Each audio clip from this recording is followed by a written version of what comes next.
निर्मलभासितलिङ्गम् निर्मलभासितशोभितलिङ्गम् जन्मज दुःखविनाशकलिङ्गम् तत्प्रणमामि सदा शिवलिङ्गम्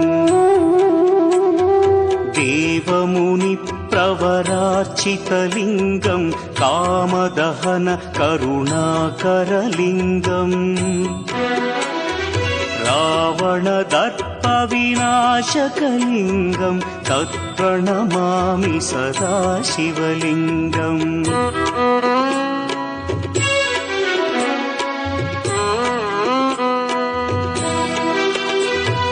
सर्वसुगन्धसुलेपितलिङ्गम् बुद्धिविवर्धनकारणलिङ्गम् सिद्धसुरासुरवन्दितलिङ्गम् तत्प्रणमामि सदा